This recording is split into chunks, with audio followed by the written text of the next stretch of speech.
She's arguably Kenya's most decorated female singer. Her contribution to the Kenyan music scene has been phenomenal.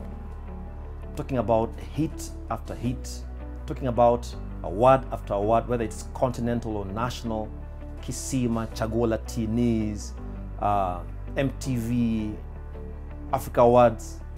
I am talking about none other than Amani herself. My name is Patrick Kuchio and you're watching CITAM Church Online.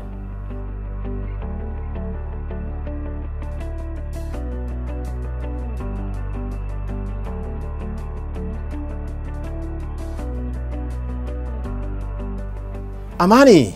Hey. Welcome. Thank you very much. Please introduce us. Who is Amani? Amani is born-again Christian who loves Jesus. And Jesus is Lord of my life. So that's who I am first. Secondly, I'm an entrepreneur. And I love family and I'm a wife. Amazing. Yes. Wow. I like that intro. It's so pristine and precise. Yes. But I guess we'll come back to the issue of your testimony at the appropriate time. But for some guys are like, wow, is that Amani saying she's born again? But yeah. What was it like growing up? And how did you end up in music? Please take us through your journey. I grew up in a Christian family. My mom has always been a pastor. She's an ordained pastor. And my dad is an elder in the church. So I grew up in church. So my first performances were in church. You know, I moved from being a dancer to acting, you know, which didn't quite go well. So I removed that from the list quite fast. Okay, okay. And singing. So I found I was comfortable singing. I found myself very comfortable on stage. So every time there were Easter productions, Christmas productions, I was doing it. And, you know, dancing. I even remember going to different churches and doing dance presentations and music presentations. So that's where it started all from. In high school, we had a gospel a cappella group called Sobriety. Really? Yes. Which school was this? Gandu Girls in Nyeri. The famous Gandu Girls? Yes. Okay. Bishop Katimo Gandu Girls. Okay. Yes. It was the school, and I think it still is the school. It's still, yes. I think they're still doing well. Yeah. So yeah, we had a girl group and we used to, again, perform like, you know, in school and when there's a function and stuff like that. So that's where my musical journey began. Yeah. And after high school, I decided, okay, fine, let's see what we can do with this. Yeah. Also, after high school, where did you go to after high school? After high school, my parents were scared that I might just go full-blown with this music thing. As in, they were thinking, this girl, if you give her 2 seconds like this, yes, that's it. Wow. So immediately I left high school, my parents made sure I went to school. Like it was, you finished in December, January, you're back in school. Yes. And I think I did computer science for about a year. Okay. Before, you know, when I was done with that, my parents were like, no break again. You're going to campus straight, join USIU. Yes. So yeah, my parents were quite scared about me taking up music, so they made sure I was in school. Wow. So yeah. Did you graduate with computer science or did you do something else after that? I had a diploma in computer science. Okay. Then from then I went to USIU. And yeah, I think by then they realized that this whole music thing is not going anywhere. Yeah. Wow. So what did you study at USIU? I studied international business administration with a major in marketing. Yeah, USIU was good. Yes. I was passionate about music, so it was more like going to class and getting off school at about after lunch and going straight to the studio. Sing, yes, what I could do, looking for gigs and stuff like that. Yes. And before long, my parents figured that, okay, fine, she's doing this as she's in school. Let's accept it. No, it was not let's accept it. Okay. Family meeting. And my parents are like, so, okay, fine, you're doing this music thing. I'm like, yes. You're in school, yes. We're not going to waste school fees on you, by the way. Yes. So they're like, so what do we do? And we reached an agreement with them that I had to keep my grade at a certain level. So they were like, you have to keep a GPA of 3.5 and above. The minute your GPA drops, no more music. Wow. So it was a balancing act. I'm like, yeah, studio, gigs, and I have an exam on Monday. So it was a tough balancing act. Wow. Yeah. So you're a pastor's kid. Yes. Amazing. Hey, a serious PK. Yes. It's interesting. I also have a daughter called Amani. Nice. So one of these days you get to meet her. Yeah. Oh, I told her about Amani. She's like, I would like to meet her one of these days. Oh, fantastic. I'd like to meet, pastor's kids, People say a lot of things, but I think that pastor's kids are surrounded with a lot of love. I think people don't realize that pastors have so much to give. Yeah. They're very, my mom is just not a mom to me, she's a mom to many. Wow. So I've learned to share her with other people. Yes. Tell me more about that. So I'm sure your daughter has learned that, yes, Dad is just not exclusive to me. Yes. He's a spiritual father to other people. So, I have to learn to share. Yes. Yeah. And you're also a wife and a mother. Yes, I am. I'm not a mother. You're not a mother yet. Okay. In Jesus' name, soon. Amen. At the right time. Okay. Yes. So, I'm just curious to find out, so who really inspired you to go into music, and what really inspired you to go into music? Because that kind of passion must have had some inspiration somewhere flowing. Yeah, funny enough, because I said I grew up in the church, my inspiration came from gospel. Okay. I used to listen to C.C. Winans and all this gospel, especially Darlene Sheck. I have every single album from when she was Point of Grace, till now. What? I don't miss a single thing. I have her book on writing and vocals and everything. I have every. It's like a collection. I'm like, yeah, anything. The minute she releases something, I get it. Yes. Of course, Hillsong from back in the day, and that was my foundation. I was like, yes, I want to sing. I want to be like Darlene Sheck. She's such a nice singer and everything. And Trinity 5-7, I think I have all their albums and all that. Wow. So that was what I wanted some young for guys are wondering, myself. Trinity 5, who? It's old school Marinos. That's our age bracket, so guys just chill out. But Trinity 5-7 was the thing. The thing, Back then. Okay. And yeah, so actually that changed when I went to, when I got serious with music, and I went to the first producer, and he was like, so you only write gospel? I'm like, yes. You only do gospel? I'm like, yes. Have you ever written any love songs? I'm like, no. And I remember then the producer was like, why don't you try writing a love song? It was the hardest thing. I'm thinking, how? Why are we saying these things to a boy? Jesus, yes. Yeah. But who is this boy? Why are we writing songs for this person? And I was told, imagine your ideal and everything. I struggled with it for the longest time. That must have taken a while. It took a while. And even when I was actively in music, I still felt like I was a fraud. Like, people know that I'm not good at this. Seriously, like, I'm winging it. I know I'm not extremely good at love songs because it felt weird for the longest time. But at that point in time, it was more like, okay, fine, will people accept you if you're doing gospel? I really pushed the first one. So my first release was a gospel song. Oh, really? Yeah. What was the song again? I seem to remember. Tahidi. Tahidi, not Naitaji. It was Tahidi. It was Tahidi. Okay. Wow. Who produced that? It was produced by Ogopa, yes. Aha. Ogopa 1. Yes. Okay, I seem to remember. You remember. Looks like we're probably from the same era. Clearly. Yes. Now, in my intro, I wasn't just propping you up, but you're arguably one of Kenya's most decorated, female singer. Talk about Chagola teenies. There's this huge following of teenagers that just go like, Amani. Then there's the MTV Awards, Kisima Awards. How did that make you feel, all that limelight? It was rewarding.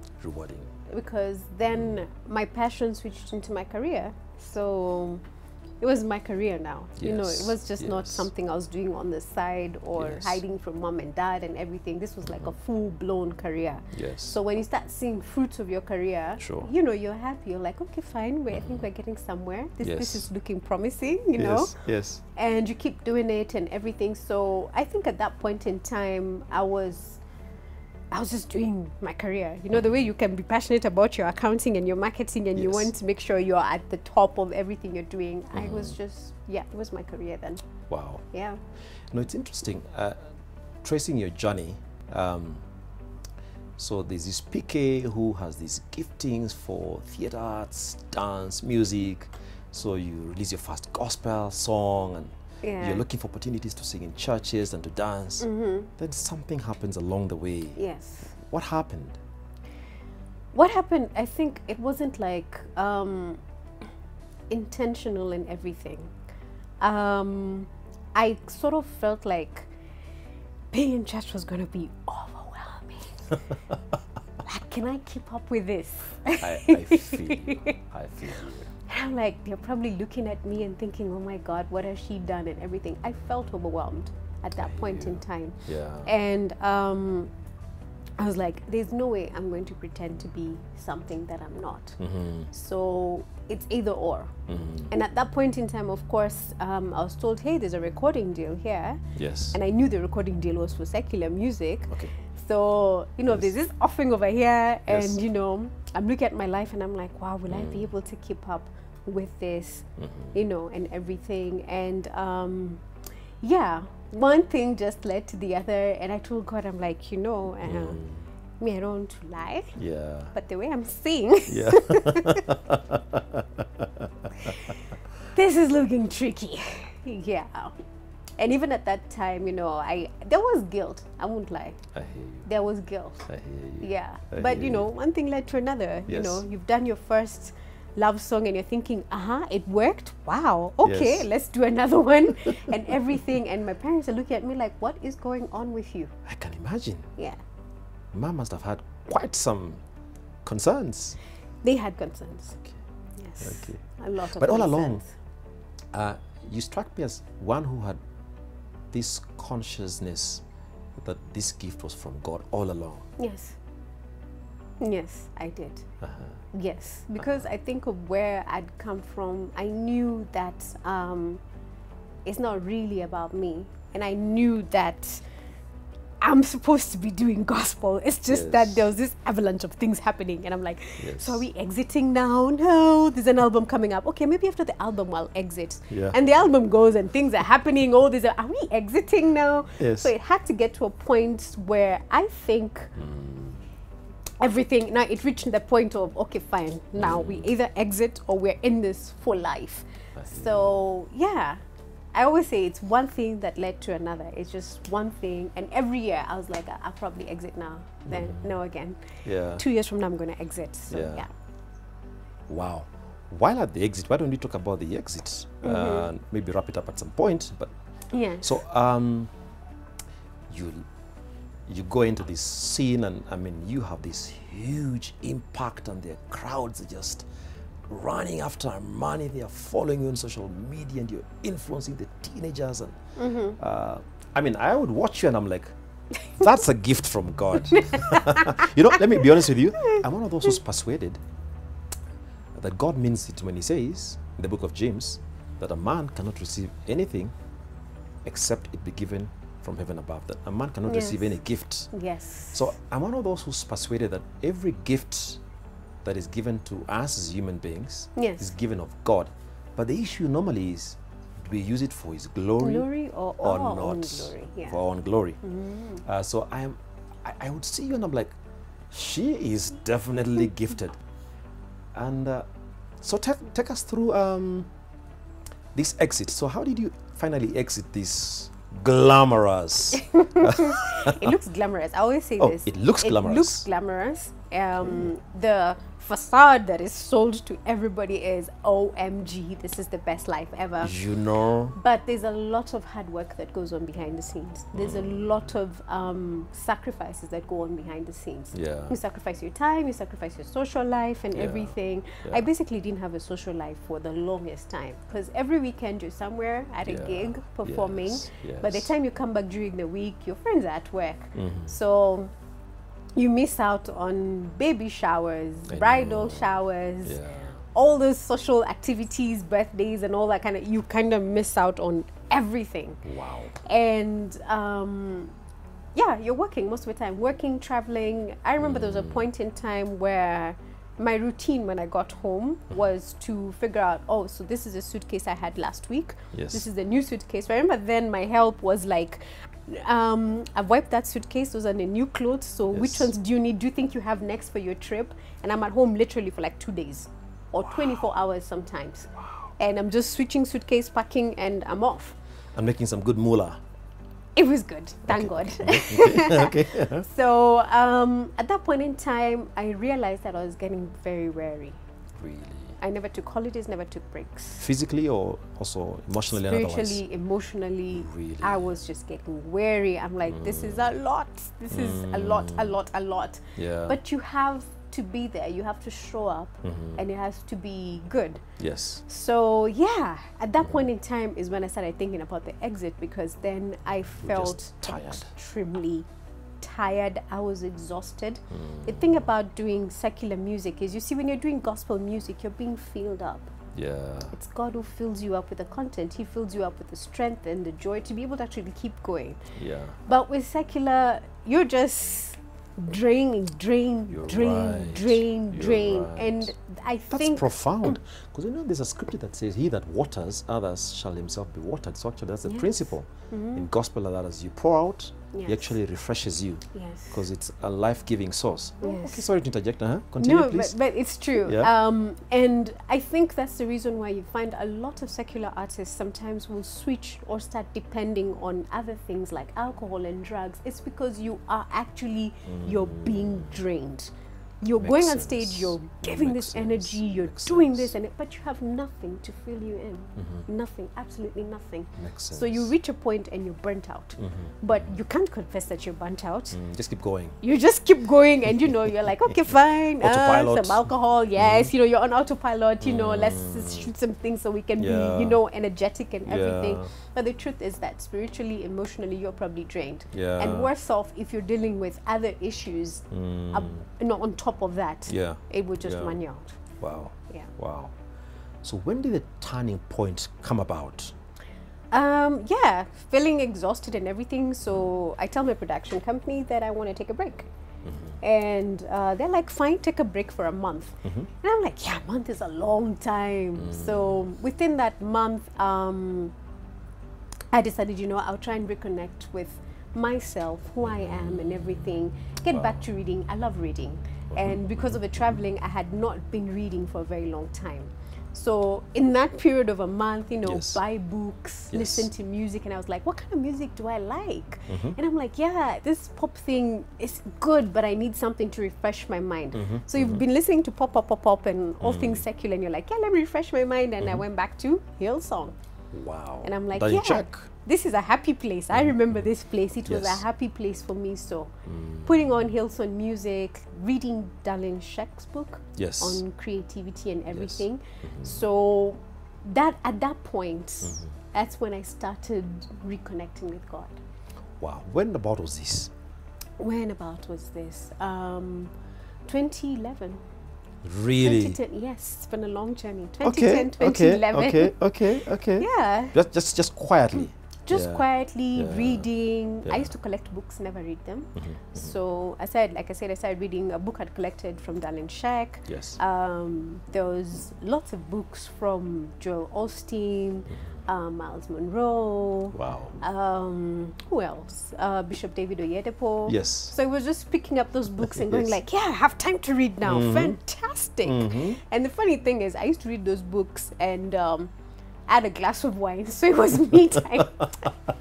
Me time, ironically. And I'm like, yeah, so what's going on here? Oh, very interesting. Tastes nice. Yes, tastes nice, and you read your book. Yeah. But with time, I started realizing that, okay, fine, put the wine aside, read the book, listen to the music. Yes. And at that point in time, I think that's when I started reconnecting with God. I started yearning for that. And I remember for me, my happy place in music was at that time. Wow. When I was doing gospel. Yes. It was a lovely time. I enjoyed it, and I Yes. felt fine. There was no fame. There was nothing really, because even the industry then, whether you're doing gospel or secular, Yes. nothing much was going on. But it was just for the love of it, and that was like a happy place Yes. for me, and Yes. that's where it started. But now I'm thinking, okay, I want to do gospel. Yes. Yes. But here we are, you know, I have a production company going like, album number 2, you are like a year late. You need to Yes. get back. Yes. Yeah. Yes. And on top of that, I'm thinking, if I stop this, where am I going to eat from? So that's where the struggle began. And the struggle was for a long time. Long time. Yes. Because 2011, wow, I can imagine. So when did you finally get a grip and say, you know what, it was real, it was cool, the struggle is over now, I have breakthrough, I'm moving on, and it's now gospel.